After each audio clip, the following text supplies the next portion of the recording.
It's the Sports Peninsula podcast coming up. The Detroit Lions defeated the Tampa Bay Buccaneers 31-23 last Sunday afternoon at Ford Field to win their first divisional round playoff game in the last 32 years. This is the first time since 1957 that the Lions have won multiple playoff games in a single season. Next up is a trip to San Francisco to face the 49ers in the NFC Championship game. We'll look back at the great win last Sunday and preview the next matchup at 6:30 p.m. on Sunday, the January 28th, as the Lions look to win yet again in the playoffs with a trip to the Super Bowl on the line. Now here is your Sports Peninsula team. Welcome everybody to the Sports Peninsula podcast. My name is Dave Drzinski-Drew. It's Wednesday, January 24th, 2024, but we are going to party like it's 1992 because the Detroit Lions are back in the NFC Championship game. And joining me are a couple of guys that are very familiar with that team and that season because we're all the same damn age. And that's Coach Andy Shield and the Uper Brad Harrison. First, Coach, how you doing? Good. January 28th. That has to be the latest Lions game in history. I would have to think. I know like Super Bowl 16 was January 24th. I believe that was the day. So, I mean, wow. It's surreal to be talking about in-season football still. Yeah, it is, and we're looking forward to some more of it, right? And first, let's bring in the Uper Brad Harrison. Brad, how you feeling out there? How those Wisconsin folks feeling about this Lions team? They're on board, man. They're on board. I don't know if I'm accepting them, but they're saying nice things. So I guess I do accept the nice things and I move on. But what more can we expect, right? Right. No, it's good. Yeah, just outstanding, right? Just outstanding. I think about expectations coming into the season and we're beyond them now, right? 12-5, winning a home playoff game. Those were expectations met. They're blowing them out of the water. Yeah, I'm glad you brought that up before we kind of review the Tampa game, and then we're going to preview the NFC Championship game against the 49ers. I mean, my expectations in this season, I agree. They're met. I'd hope they'd win the division. Wanted to see a playoff game won. Already exceeded. I agree. Coach, we were just talking about this off air, man. I mean, did you expect to see this really? Yeah, the season definitely has met my expectations. I'm very, very happy with the current state of affairs. You look at where we are in regards to where some other teams are, like, the Buffalo Bills and Bills Mafia and all this great, climb and the rise of the Buffalo Bills and ascent of the Buffalo Bills. And they're by no means done, but, they have toiled at this for a little while, and it seems like maybe they're going to hit like a little bit of a valley here. You look at, just in general, some other organizations, Dallas, where it feels pretty good. It feels pretty good to be here. Now you get greedy, and if you are competitive, you want to achieve the Holy Grail, which is the Lombardi Trophy. And and I know we'll talk about it a little bit more, but this does not feel like 1992. This feels, different and in a good way. Yeah, that's a great point. And Brad, before we jump into this divisional round game against Tampa, that 91 team, that 90, the 92 championship game, I know what my expectations were going into that game. I mean, I agree with Coach. This does feel different. Going into that championship game in 92 against the Washington, glad to be there, hopeful. Didn't have high expectation because of what they did to Detroit in week one. They pretty much replicated it, but this is different. Your thoughts on this one? Yeah, I mean, it's been handled different as well.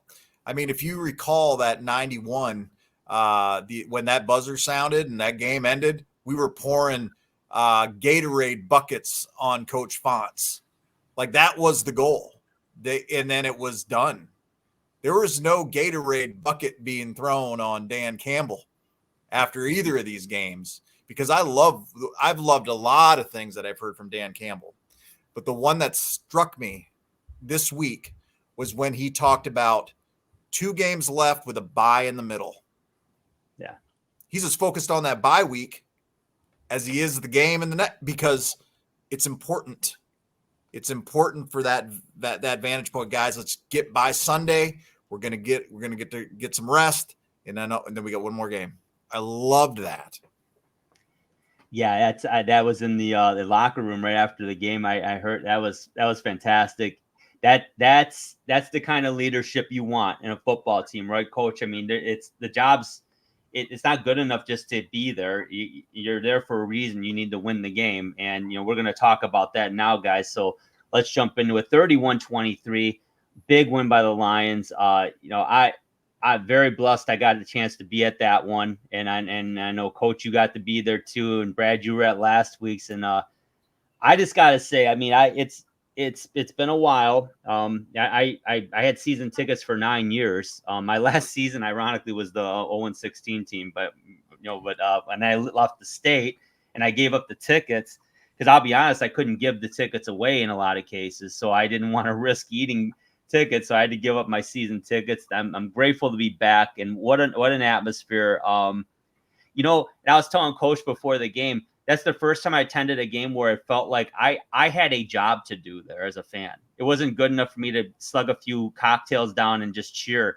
I had to be loud as I could be at the appropriate times, and I had to shut up at the appropriate times. And man, that crowd, Coach, you said, man, in lockstep, man. As soon as if Goff had to put his hands like that, silence. And then it didn't take a lot of prompting for anyone to get loud. And everyone paid attention to the interviews from the players, so especially Jameson Williams, like chant everybody's name. So they were trying. Anzalone said, hey, you got to get loud when they're in the huddle too. That's when they're calling the play. Yup. Mission accomplished. So just a fun atmosphere. I mean, just festive. Everyone was in a well-behaved crowd. It was a well-behaved crowd. It was good to see. So let's talk about this defense, guys. And they were stingy. They gave a 23 points against the Rams. They gave a 23 against the Buccaneers. Kind of a little more bend but don't break. But again, that rushing defense, Coach, talk about that. Still only 89 yards against the Lions. Focus on stopping the run, and once again they were able to do so. What were your thoughts? Well, it's the game plan. It's very similar output, really.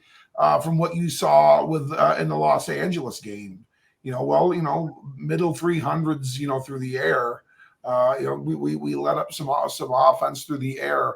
However, the run defense, I mean, minus a couple of I think there was one real long field kind of flipping run that they had.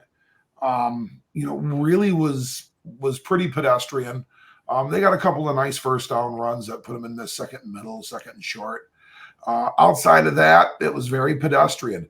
They made them a one-dimensional football team, which, when you don't have the perfect defense, when you don't have, everything in place, which most NFL teams don't have, a great way of leveling the playing field is making somebody one-dimensional.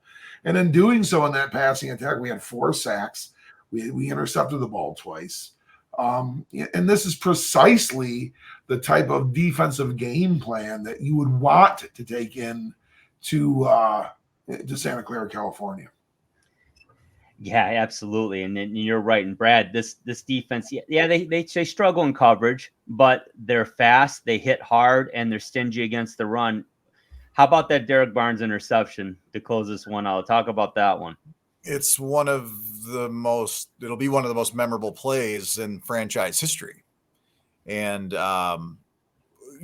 we just probably like a lot of fans, right? Like we've got a pretty fun text thread going during the game, right, guys? And, and make no, and I would maybe 10 minutes before that interception, I sent a text that I meant in regards to Derek Barnes, because he's always around, but I never hear his name, right? Like in frustration of the thing, right? Like he's out there, but he's almost always making a play was kind of my point. And man, did he make me, if eating a text is a thing, that he made me eat my text, because he made a play. Someone had to make a play, because let's give some credit where credit's due to the Tampa Bay Buccaneers. They didn't come in here as some type of sacrifice. They came in here with the desire and the thought that they are going to win this football game. And they had plenty of opportunities, and they took advantage of some, but this Lions defense made the plays when it had to happen. And those two turnovers are key. And the key blitzes, I mean, we're still not getting to that quarterback with 4. But what Aaron Glenn is doing and drawing up the Melifonwus of the world, the branches of like these are so well timed. And Baker Mayfield's no joke against a blitz. I mean, he picks them up. Not on Sunday, he didn't. They were well designed. So, my hat's off to Derek Barnes. He had the opportunity to make the play and he did it. And we'll remember it as long as we remember things, fellas. That was special. Yeah, it's about the word that came to mind, right? It was special. And it's, being Lions fans as long as we've been, better to have loved than lost than never loved at all, right? And, we see, a lot of fans, this is the first year that they've seen playoff wins. We were fortunate to have that 91 team. And, it was tough in the 90s because those teams, they never seemed to be ready out of the gate. They always had to be playing breakneck playoff football the last month of the season just to get in. And they do it, but they were spent. I mean, imagine if this squad had to do that in the last 4 games of this season. I'm not sure we're having the same conversations because playing playoff level football, and I know, Coach, this just from the high school ranks, it's a different ballgame. The tempo, everything's a little more intense. Everything's faster. Everyone's hitting harder. It just takes a lot out of you, and you can't expect to be successful constantly with your hair on fire at the end of a season to make the playoffs. Now, we as fans would complain about those 9-7, 10-6 seasons and not winning a playoff game. And boy, tell you what, I know like our kids' generations, right? It's like they went through the 2000 through 2010. Oh my goodness, that was a rough decade. 2010 through 2020, better, but back and forth, a little bit of success, but not quite what we would want. Man, I'll tell you what, Dan Campbell, he's doing some good things and great things. And Brad Holmes, Chris Spielman, the whole staff, it's amazing.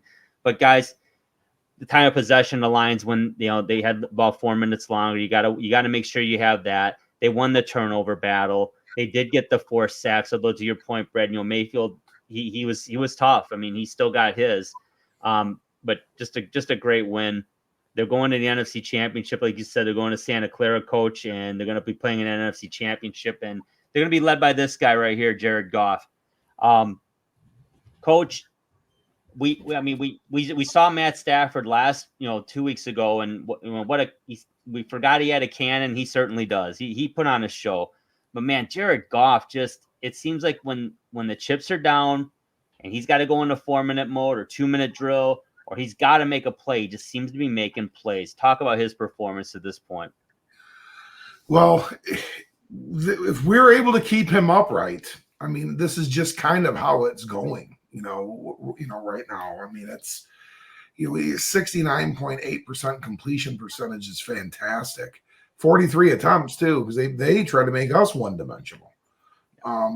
And really, I mean, some timely plays, into the third and fourth quarter. We were into the fourth quarter, and time of possession was a statistical dead heat. Either Tampa had, fractional seconds more than we did, or vice versa. And then, we were able to get, which is still, it was very close. It was, I believe, 32-28, I think is what you reflected. That's what it was, Jared Goff played into part of that too. And getting first downs, in the fourth quarter, so that we could continue to push clock when we had a 2-score lead. Ultimately, that became a 1-score lead once again. But we were able to get that crucial stop, which you talked about with Derek Barnes. But again, offense, the offense aided the defense at times by just possessing the football for lengths of time. And Jared Goff was a huge part of that. Yeah, I couldn't agree with you more. Brad, like Coach said, they were able to keep him upright. He did get sacked a couple of times. It's going to happen. It's a very aggressive Tampa defense. And Coach, like you said, they immediately Tampa tries to make you one-dimensional off the hop. And the Lions, Brad, went into this game saying, we are going to pass, and then we're going to loosen things up, and then we're going to run the ball. And it seemed like that's how it kind of worked out, because even in the first half, the time of possession to Coach's point was almost a dead heat. Tampa had a significant passing yardage advantage over the Lions in the first half. But again, the one turnover came into play. And then in the second half, the Lions evened things up statistically very much when it came down to sacks and turnovers. But talk about Jared Goff's performance in this one. Well, I talk about it every week, and I just say he's in control of the offense, and I just don't know how to better state it. I mean, he's so comfortable running the scheme, and it's a thing of beauty. So I'm looking forward to some wrinkles, right? Like I think we're going to see some things out west against the Niners that are going to surprise a lot of people, including San Francisco, because Jared Goff has that ability. I get the sense that there's some things that are going to please us and surprise the Niners. We can do that because of this quarterback and what he has around him. So I'm so thankful he's the guy. I'm thankful that he's put in the work that he has, and it's a joy to watch him work. So. Yeah, you guys hit it, man. I mean, Jared Goff's making it happen. They keep him upright. He's making great plays. He's making great decisions. I just think he's just the precision. I do marvel at it, because I do try to watch like how he's actually playing the game. He's so good in progressions. He doesn't panic at all. And I know Campbell said that many times, but you can see it. I mean, he's pretty poised back there. We didn't get to see him as much when he was out west. I mean, the Lions didn't play the Rams that often. I mean, I didn't get to see him as much, but certainly when I did, I mean, I thought he was pretty good. I didn't see greatness per se, but I thought he was good, and certainly getting to a Super Bowl is no accident. But wow, he's definitely. I think he'd admit it, and a lot of folks would. He's better now than he was then. Like this is a better quarterback than the Rams had, and I'm not knocking the guy. No, that's fair. He's put in the work. Yeah, and I do think you let our listeners and you guys can check this stat, but I do believe he still is the passing leader for the state of California high school football.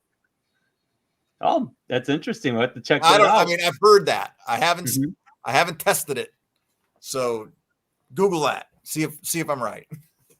Well, he's going to be going home this Sunday, so we look forward to that for sure. But yeah, definitely our viewers need to check that out.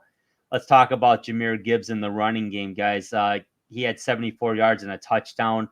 That last touchdown, it was cool because that was the end zone I was sitting in. You saw that hole just open wide. I was like, whoa.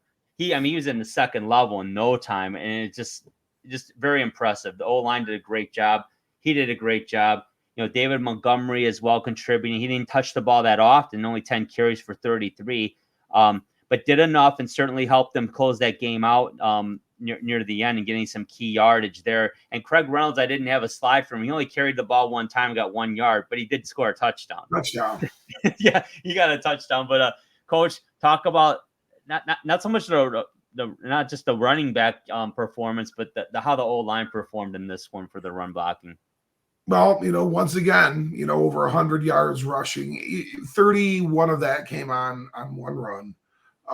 But when a team like Tampa Bay that has gotten where they are by not allowing touchdowns, I mean, Tampa didn't give up a touchdown to Carolina. They beat them 9-0 in the last game of the regular season.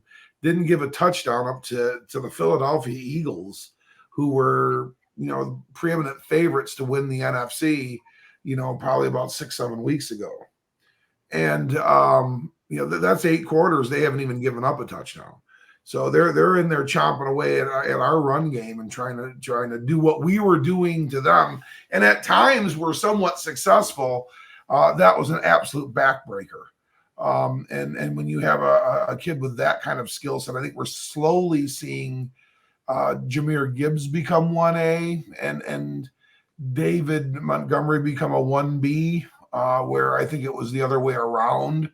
I think a good majority of the season, and there could be a different style that David Montgomery, in his style is better for on a weekly basis.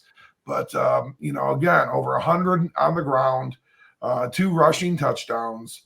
There's an awful lot to like, and yes, 100%. We need to credit Decker, Jackson, Iwasika, Ragnow, Glasgow, and Sewell. I mean, that is where this organization will continue to go places with. Yeah, definitely, and can't argue with that logic, can we, you for Brad? Because that you win games in the trenches, and that O-line has just been a marvel. Now I know Jackson's going to miss this championship game. He had to have a similar scope for meniscus repair that Ragnow had not long ago, about a month ago, right, guys? Big Frank only missed one game, but I'm shocked he missed any time at all. That guy's so tough. But Brad, talk about the offensive line performance from your perspective. Oh, thank you. And let's give Hank Fraley. Let's mention him too.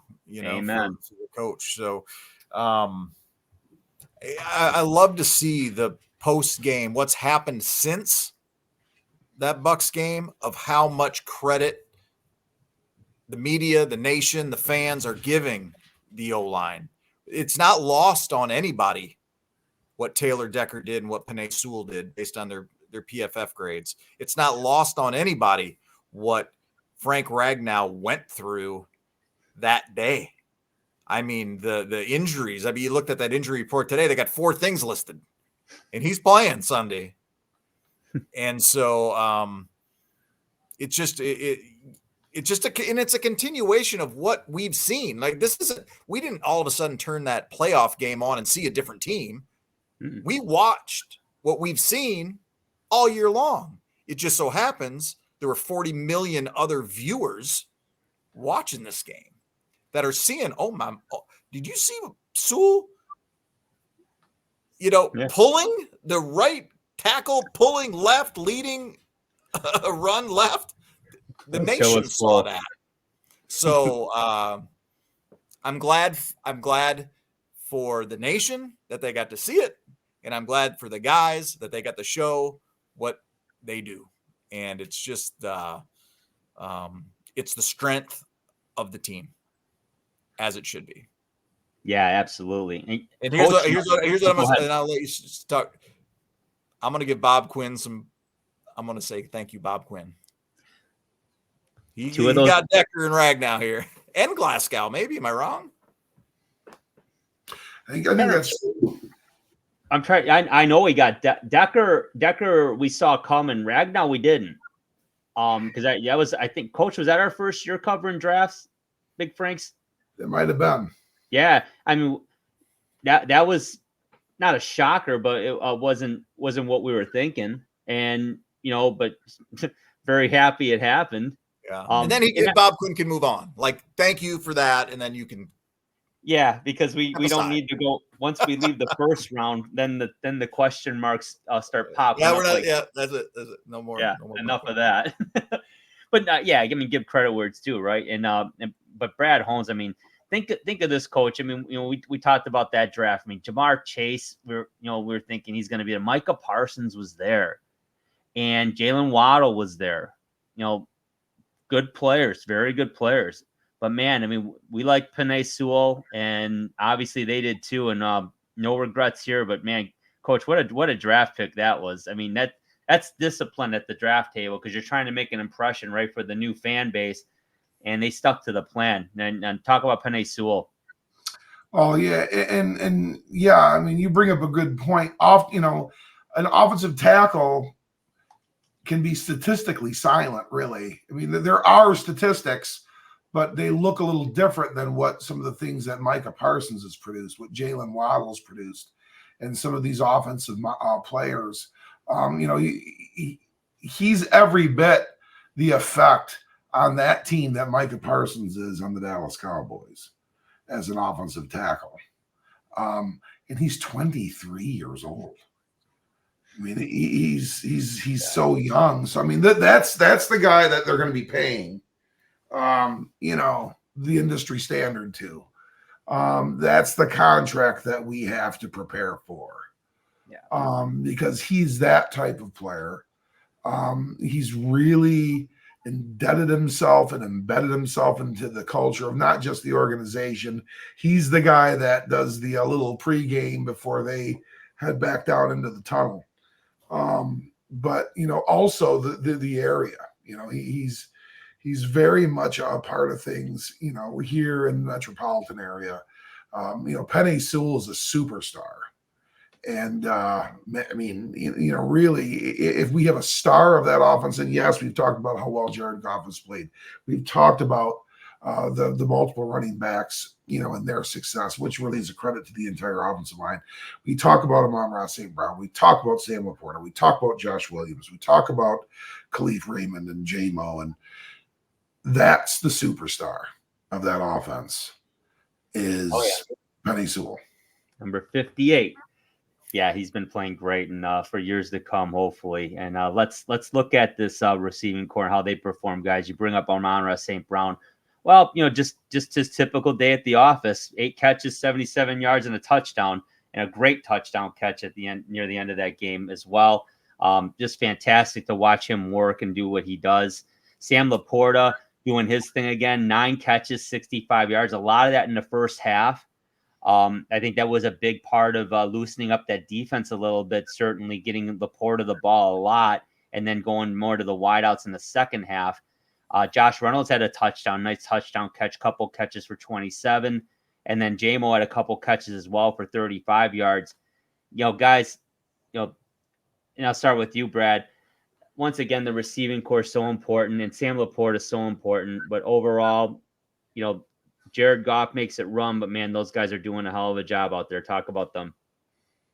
Well, when I think about receiving core, I think the first play that comes to mind is 3rd and 14.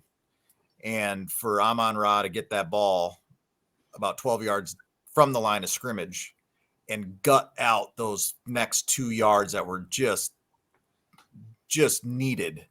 That was amazing. Like that was another play. It wasn't as big as Derek Barnes' interception, but that was a critical piece that this guy strength brought him past that first down marker. So remarkable play. The one thing you love to see, right? Is all those names you mentioned. And I think there were about 9 players that touched the ball offensively, including Brock Wright on another great catch against the Jets last year, right? So everybody's ready when the time comes, right? When their number's called, they're ready to catch that ball. So I can't. There's no weakness there. There is no weakness in that receiving core, and I guarantee the Niners D coordinator is thinking that right now. I hope they're having nightmares and cold sweats worrying about this Lions team. Hey, Coach, before we jump into that NFC Championship preview, talk about what the game plan the Lions had, and they said that they were going to pass first and then try to establish a run in the second half, and they were able to do that. This Tampa Bay defense, like you said, this Tampa Bay team was very good. This Tampa Bay defense is really good. We saw them in Week 6. Detroit won 20-6, but again, that's a Detroit team, right? That's putting up over 30 points a game, and it was a struggle to get 20 there, and they get 31 in this game, but they got the hard way. It wasn't easy. But your thoughts overall on the offensive game plan in this one? Well, they stayed true to it. They didn't get impatient. They wanted to do what they wanted to do. And again, it came down to blocking. It came down to blocking for Jared Goff and provide him the needed time for him to be able to go through his progressions. That's just really, if we're able to do that, I think we're in good shape. I think we are we're really the Lions at our very best, and we were able to do that despite what a tremendously coached Tampa Bay defense. I mean, Todd Bowles and that whole group, they're very, very good, and especially on that end. And in the end, hey, we maybe weren't killing it, and it wasn't, we didn't have 28 points at the half or anything like that. We were grinding away in through our process, in and out of our process, and in the end, it was our process that was successful. So, I mean, once again, Coach Johnson and that, entire offensive staff, their game plan was implemented well.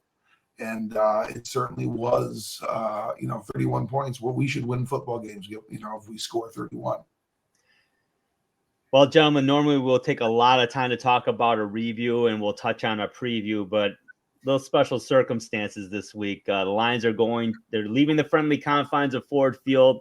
We saw their last home game of the year. They're going out west to Levi Stadium Sunday, 6:30 p.m. NFC Championship against the San Francisco 49ers. Let's talk about that Niner offense. Coach, I'll start with you. What concerns you about that offense? I know there's more than one thing, I'm sure. Oh, they run the football with authority. They have perhaps the most devastating running game in the league.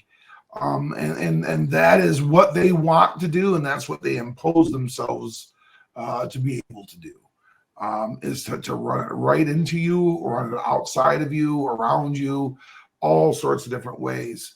And they have the great vessel to do it with in Christian McCaffrey. But they have a tremendous offensive line that does a great job as well, and a real mindful quarterback that is really, really, really bound to not make mistakes. So this is a mistake-free offense when they're at their very best, and somebody that will capitalize on our mistakes. So we just have to be honest on defense and be who we are and try to make them one-dimensional. But that dimension is going to be one tough thing to stop. Yeah, absolutely. Because like you said, they are multifaceted. And Brad, we read today Deebo Samuel did not practice. He's still, to Coach Shanahan's words, 50-50 for this game. We know the impact that he has when he plays. The Niners win most of their games. We also know that they're 8-9 without him. So he is a very big part of that offense. And I know there's Christian McCaffrey, there is George Kittle, there's weapons there, but talk about what concerns you the most on that offense.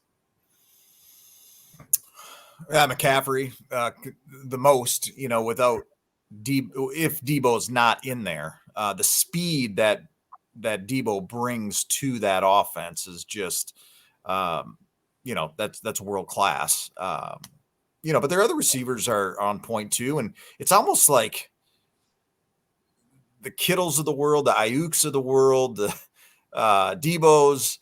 They're like us. They're like us. Mm-hmm. Their running game, our running game. Their offensive line, our offensive line. Like these are very similar built offensive sides of the ball. But we got a quarterback that's been to the Super Bowl. True. Who's a veteran. They do not. So I know they take care of the ball, but maybe that's our opportunity, right? That's our opportunity. Let's get after the kid. Let's get after the kid and make him start thinking, and see if we can go get a ball. So I guess I'm talking about our defense now, but I guess it's against the Niners offense. So. Mm-hmm. No, absolutely. And that was my follow-up on this, guys. And I wanted to talk to you about that. So, Coach, I'll start with you. How do the Lions defend the run in this game? Oh, well, I mean, that really starts with where they feel and where that San Francisco really wants to attack you. And, they have that toss play that just has been really, really difficult for teams to stop, where it's not like a toss where they try to bounce it outside and and gain the edge, although they can do that out of certain formations that's set up to do it that way, which that's the traditional toss play and offensive play in football. This is one that kind of just they'll toss it out like they're going to do that here, but McCaffrey will just square his shoulders and kind of really gut it through the teeth, and it's kind of a wedge block. So I mean, if we're going to be in nickel and true nickel defense and go 4-2-5, so to speak, we need to have those safeties and we need to have those corners mean business when we're coming up to support the run.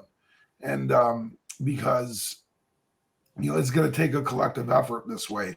They're going to gain some yards. They're going to get 20, 25 yards on the ground, in a series of plays. And, that's going to happen. But we just need to be in position to do what's called for the defense, not get out of position. No one try to be a hero out there. So McCaffrey, beats us up a little bit. That doesn't mean we're going to come flying up the minute we see somebody's helmet, dip down like they're run blocking. We're going to do what's asked of us in the call and stay vigilant with that.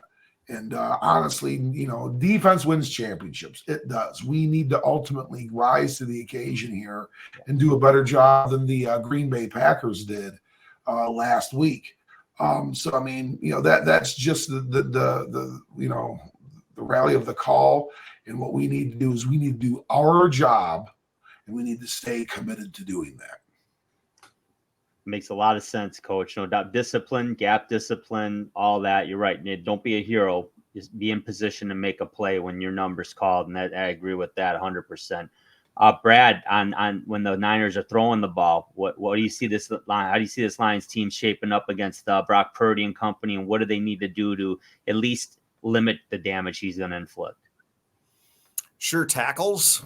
Let's not let these guys run free after the catch. And obviously that secondary, the corners specifically have been the weakest point of the entire roster. That's not to say they can't match and step their game up, because they obviously can. I mean, Cam Sutton's he's been on a gauntlet, and it's not ending, but the receivers he's had to face in the postseason in the last 3 or 4 weeks of the regular season is murderer's row. So, let's keep your confidence level up. Know you can play with these guys, and maybe Purdy's not, man, he's very accurate. I want to make him, he's young, so I want to make him in my mind inaccurate, but that's not the case. But you're going to have to, I think it's more about the pressure we're putting on him on the front is how that's going to benefit our corners and safeties in that coverage. Yeah, I think that makes a lot of sense, guys. I think that the way the way they've been playing defensively over the last 5-6 weeks is kind of the recipe for success for them. They're going to give up passing yards. We know that. Like you said, you think about that. They saw Sutton saw Justin Jefferson twice in the last 3 weeks. In between their sandwich was CeeDee Lamb. And then, week 1, Puka Nacua. Last week, Mike Evans. Yeah, it didn't get much better in those names there. I mean, why not throw Tyreek Hill in there, right? I mean, it's like, no, I mean, we don't want to see it. I wouldn't mind seeing Zay Flowers or someone like that, but we'll talk about that down the road. But yeah, again, and here this week, likely Deebo Samuel, and they're not, they have a good receiving core. I agree, guys. I mean, a lot is still the same mantra carries over into this game. This is a very good football team. They've beaten very good football teams over the last couple of weeks here in the playoffs. I mean, the Rams and the Buccaneers are very good. The Niners are outstanding, no question. I mean, they lost some games this year. They lost 4, like three in a row, right in the middle of the season when they were battling some injuries. And then the last game of the year against the Rams, when they really rested a lot of starters, and so did the Rams, and it is what it is. But let's talk about the other side of the football now. Coach, start with you. Lions running game. How do they attack this Niners defense effectively? Well, it's multifaceted. you had made mention on some of the pulling and trapping that they do, and how it can be, you know, kind of a little bit unorthodox, and they do it a bunch of different ways. And that's to stay committed to it. I mean, they know what they're going to want to be out there. I don't know what the weather forecast is going to be in Santa Clara. I know when it was wet, you know, that was a struggle last week a little bit. And you know, we you know, are going to have to try to replicate what it's like to play on grass a little bit, because you know, we haven't had to do that in quite some time. So, Yeah. you know, these are things that that the Lions are going to have to be able to do, and be successful, because yeah, I mean, the running game, you know, along with the defense, it's a big part of who we are. And you know, getting those you know, 20 25 attempts at least on the ground to be effective. So you know, hey, you know, they're going to be committed to the run. This is a good run, a good defense. But hey, we saw Aaron Jones, you know, run all over that team last week. True. You know, I had a couple of big long runs and some things. So I mean, you know, we will obviously utilize the pass. We're going to try to stretch the field at times, make it a vertical game, and do some things, you know, to try to keep, you know, San Francisco honest, and to spread their defense out a little bit, and to bracket more, so that it gives us those seams that Jahmyr Gibbs can hit, and those big, great 7-8 yard first down runs that we see David Montgomery rip off time and time again. But we just got to stay committed to it, and not get impatient. Yeah, it makes sense, and exactly. I mean, it's what really got the Lions here. I mean, they made a commitment to the running game, and it's been successful at this point. Let's keep it rolling, Brad. You know, and there's been a recipe for success on the passing side. Obviously, we've talked at length about that, right? We've talked Jared Goff and company, but what does Jared Goff and this receiving core need to do against this Niners defense to be successful? You know, continue to do what they've been doing. I mean, it's not relying on one player. It's hitting Josh Reynolds, obviously Amon-Ra, Laporta. I mean, it's moving the ball around and keeping that defense on their heels, and not knowing kind of where this next bullet's coming from. So I'm confident in all of it. I just am. I said it early on. I got the sense we're going to see something we hadn't seen yet. I think Ben Johnson has got that mind, and I think Goff has the arm, and these receivers have the ability to make something special. So, you know, I mean, it's some obvious things. I mean, we got to ball protect. I mean, that ball is the most important thing. We can't go in here and lose a turnover battle. Can't happen. So hold on to it, catch it, and hold on, I think is going to be a key to this thing. Just as it was against Tampa. We got 2 turnovers. They did not. Let's replicate that against the Niners. Yeah, it's just I agree, guys, with both your assessments. I think it's obviously critical. It comes down to the fundamentals, right? You know, you got to protect the football. Got to win the time of possession. The Lions, they've been very disciplined in these playoffs. They have not gotten a lot of penalties. You know, Tampa had didn't have a lot, but they had a couple crucial ones. The hands to the face in the fourth quarter, that didn't help matters at all for them. But you know, the Lions are disciplined. I'll be honest.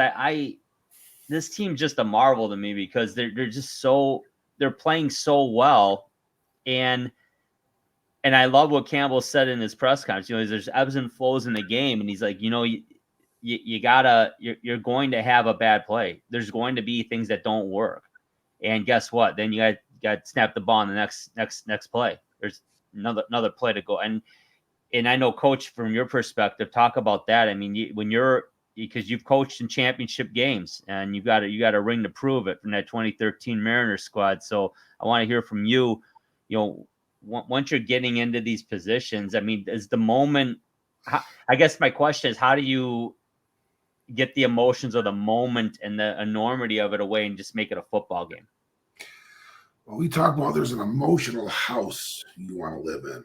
Okay, you don't want to be too high and celebrating all the successes and be overly hyped, and be so over emotional that you aren't, able to take in the details and pay attention to the details and the little things that are the difference in championship games. When something goes wrong, we don't want to get too low, start stressing and becoming impatient and accusatory of one another, or taking things personally, or and try to put it on your own shoulders and those kinds of things. You want to live within this house. We don't want to be up here. We don't want to be down there. We want to be right in that area. That's very difficult to do, is turning this game or whatever game it might be into in just another football game. But that's what the best are able to do. They're able to just compete and have a competitive fiber that really doesn't take into account that this is the NFC Championship game, that this is a game on the road versus the San Francisco 49ers, because that's all it is in the end.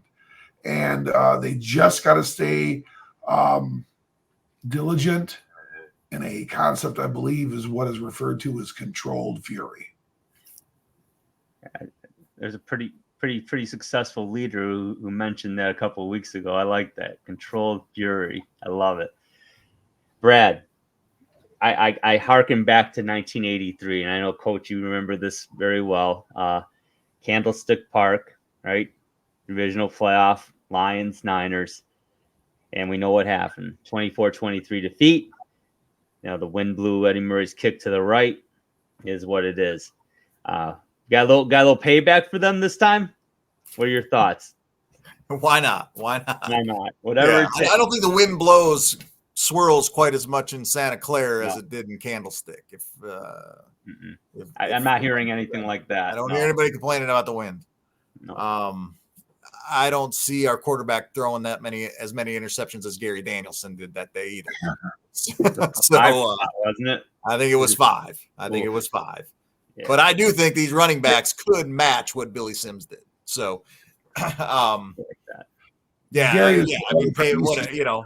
I think another thing is wild is, the game in 57 at Kezar Stadium was the last Lions road playoff victory, and down by a bunch at halftime. And I think Joe Schmidt told a story. He could hear the Niners, through the wall already making their plans for the next week. And they came out and punched him in the mouth in that second half. So hopefully we don't have to deal with that, because I don't know if my stress level could handle a big halftime deficit.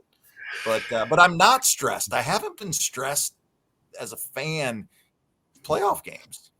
I've been like eyes wide open, excited about what I'm about to see, confident in the abilities of this roster. So I'm confident in the abilities again. And if that makes up, and if that helps the family of Monty Clark feel better about the prayer that wasn't answered in 83, then I'm all for that too. Yeah, I'm glad you brought the fandom piece. It's a perfect segue, because I wanted to talk about how we're feeling as fans about this team and what we've been seeing to this point. I know we've touched on it, but you bring that up, Brad. I think I've almost forced myself to be calm, because I'm refusing to look ahead. It's so tempting, because you start thinking about it. Just as a fan, you're like I'm going to impact the game. Of course not, because I won't be there. But we were all impacting when we were there, because we were screaming. But what's there is there. I think we all know what happens if the Lions win this game, right? So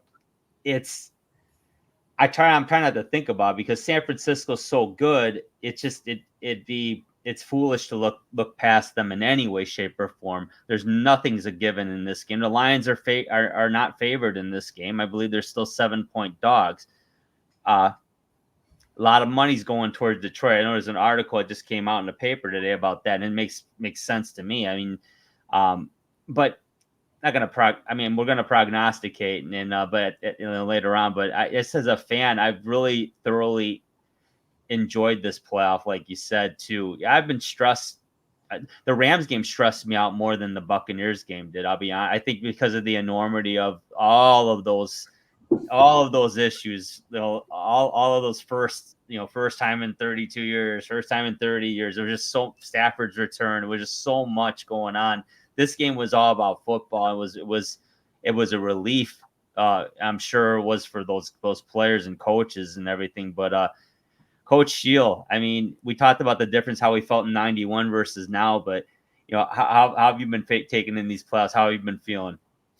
Well, I mean, yeah, my feelings, and sentiments are very much on par with all of yours. I don't get to watch. It's weird. Is when I get to watch a football game, just to watch it. It's seldom, and I've got to get better at it because sooner rather than later I'm gonna be watching a lot more football, and I won't be working at football games all the time. If it's a home Lions game, I have a job, and honestly, that helps me because it a lot. I have to at least I have to be reserved, and I've got to be focused, and that allows my anxiety to be curbed that way. So I mean, that's kind of great. I guess after we started to kind of turn the corner last year. And my expectations, I had lofty ones just like everybody else did for this season, and those have been met. So yes, is this kind of great extra gravy on the potatoes or icing on the cake, however you want to describe it? It is. At the same time, you don't know when you're going to get back to these kinds of things. Like I said, look at Buffalo, how hard they've worked and how good they've been. And they've still not quite been able to do it. And, we don't want, we played that game for our whole lives, but, here we are. And there's part of me that, is going to be really uptight on seeing all the mistakes and those kinds of things and seeing where the weaknesses are and that kind of thing. And but really in the end, I'm going to take a little comfort in the fact that probably weren't expected to get here. A couple of weeks ago when we lost to Dallas. I'm not thinking that anybody expected us to be here. So, I mean, here we are. Here we are as one of those teams. We know full well what the Baltimore Ravens are like. I am not rooting for them. Not because I'm anti-Harbaugh all of a sudden now that he's, we have no longer any affiliations here. Yeah, broke about 2 hours ago. No, I mean, John Harbaugh is a phenomenal coach, and kudos to him. I have great respect and admiration for that organization. I don't want to play them. I think they're very, very good right now, and we need Kansas City to somehow beat them, which doesn't – I mean, let's face it, they're the defending world champions for a reason, and they are where they're at. So, I mean, hey, there's a lot more mountain to climb no matter what, whether we win or we lose. And I just want to make sure that I'm present for it. This will be one of the last playoff games I get to sit with my son and watch because he'll be, in some college campus somewhere doing so after this. I get to, I don't ever want to take any for granted, time to be able to watch ball games with my dad. And I'm a Detroit Lions fan. I'm not an employee of a subcontracted employee of the NFL. Deep down inside, I'm a Lions fan, and that's just not going to change. So, I'm working hard on checking myself for this. Yeah, I had the privilege of being a marketing intern with the Lions for about 3 seasons, and that's thanks to the Uper over there because the year before that he had the goods to just pick up the phone and call the Lions, and then that parlayed into a position there, and you worked for the organization for a long time, and I can remember still every game we were at, right before warm-ups, we would just walk that field around the perimeter and just kind of take it all in at the Silverdome. And it was just like, man, you just can't believe we're here. I mean, imagine being a player, right? And being and feeling that too. Here we are. We are here. Brad, I know you are perhaps the biggest Lions fan I know. And I'm saying that with me and Coach because we're huge fans. But I mean, I know you love this team. You truly love this team. You made multiple trips to see this team play, like a lot of fans have, and I mean, you make a point of it and admire that. How are you feeling about this one? Yeah, I mean, we didn't come this far to lose, and we didn't come this far to pick them to lose. So, man, I'm picking them to win. And I think about being a fan of this franchise, and there's been a lot of heartbreak, but I don't dwell on the heartbreak. I think about the joy that we've had, and they have brought joy. And I think about all these players that have put more into it than we ever put into it, who didn't get the results, right? Yep. They're proud too. I mean, to see at that Rams game, to see a Stephen Tulloch and a Golden Tate come out on the field for a t-shirt, like these guys played for other teams. Glover Quinn, but they're Lions, right? I loved hearing John Jansen and TJ Lang's podcast this week about, they wanted this too when they put on that helmet. It just didn't happen. But there's a lot of us that are living through these guys that we get to watch right now. So there's just, I'm appreciative of what we get to experience right now. And I'm happy for all of us. And I'm not ready for it to end. There's 2 more to go with a bye week. I like with it. a bye week. With a bye week. Coach, how you seeing this one shaking out? Oh, well, I mean, I'm not going to really look into it too much. I just want them to win. And, that's just kind of where it's at for me. I would be lying to you if I knew, exactly how this thing would play out and how the best way to attack them and the best way to stop this and that. I'm not going to, hey, man, I just want them to win, and I think they can win. So I mean, just like we said, don't be impatient. Live within the inside of that controlled fury that's worked so well for them these last couple of weeks. Don't stray from who you are and your job, and hopefully, that is going to be the recipe for success ultimately. And hopefully it's this coming up Sunday. Yeah, in thinking about this game, I know the Niners have a bit of an advantage. I get it. And in their home, I understand that. To me, yeah, if the Niners play their absolute A game and the Lions play their A game, it's going to be a tough one, but it's going to be close. But I don't believe the Niners are going to be able to bring that A game. I mean, Samuel is banged up. It is what it is. James Houston, I'm hoping comes back because that's another element there.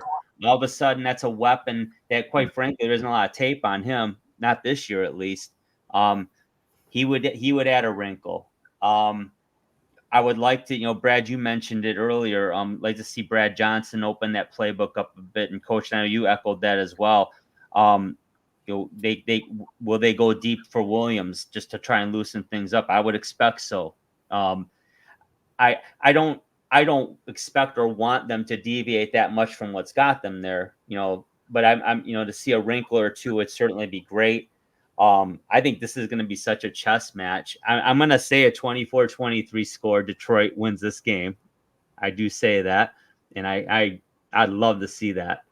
And the thing is, I just think both of these teams are so even. They are evenly matched. They really are. The Niners secondary is kind of, wouldn't call it an Achilles heel, but if you're going to attack them, that's the way to go. Their secondary isn't as stout as their run defense. But at the same time, I mean, to me, the Lions' offense is so good. The challenge isn't what is Detroit going to do. It's what is the opposition going to do? How are you going to stop the Lions? Because you can try to take the run away. They're going to tear you up in the air.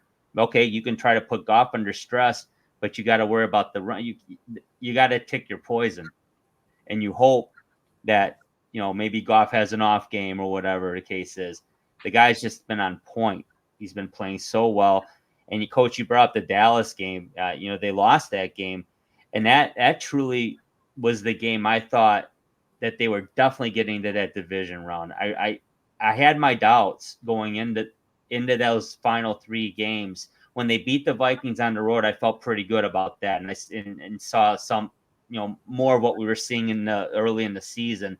And then that Dallas game, they played so well, came up short, but it was like, yeah, I could easily see them getting to the division round this time. They're going to win a playoff game. When they beat the Rams, it was like, wow, well, why can't they beat Tampa Bay? Now it's why can't they beat San Francisco? Well, I think they will. I know you guys agree. So we're all picking the Lions, and that's not just out of fandom. I mean, there's a little bit of analytics behind that too. I mean, we've been talking about it here. It's not blind fandom. Of course, they're going to kick the hell out of the Niners. It's done. But no, analytically, it's going to be a damn close game. It's going to be finite. I think you brought it up, Brad. 25-yard gains or a 25-yard run yards on a series for McCaffrey. Yeah, of course you're going to see that. It's going to happen. It's going to happen. Someone's going to get a 30-yard pass. How we saw it last week. I mean, Tampa converted on that 4th down. It's going to happen. It's what it comes down to is when you need to make a play, the Lions have been making plays. No reason to think that's not going to keep happening. So that's where I'll leave it. Coach, your final thoughts before we close this one out. Yeah, I mean, I think you said it really, really well, Drew, and Brad, you as well. It is another football game, one of which we are not very accustomed to, and we have not played at this level, really, other than just one other time in our most recent history, and in the modern era of the Super Bowl era.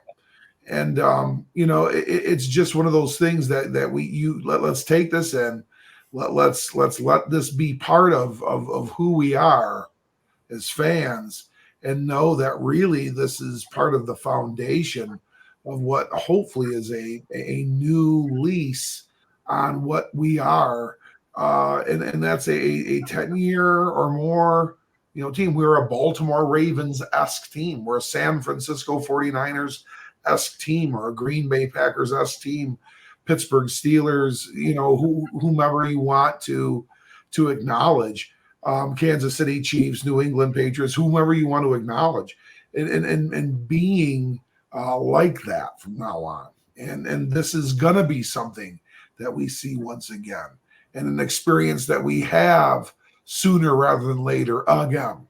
So no matter what, win or lose, be a believer that the future is very, very bright.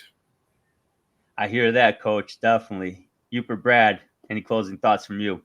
Whew, that's hard to follow up. Coach, way to go, man. That's exactly right. This isn't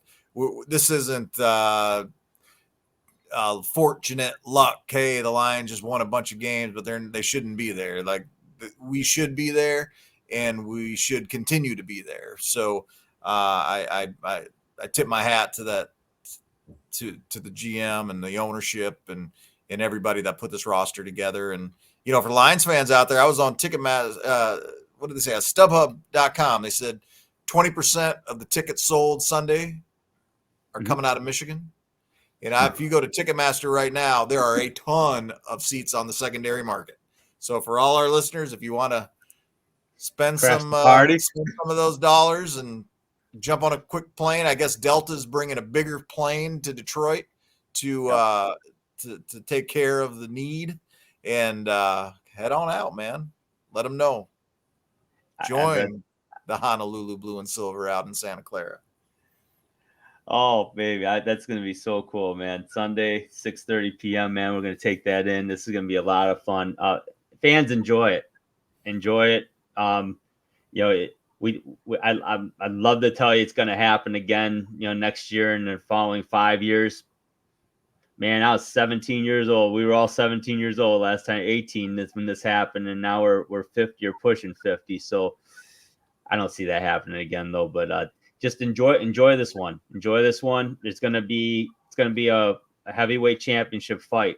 They're two very good football teams. So take it all in, and let's hope we're talking about something something a lot better and bigger next week. So for you, for Brad Harrison, Coach Andy Shield, my name is Drew. Take care, everybody. Thank you for listening. Thank you for watching. Don't forget to subscribe. Take care.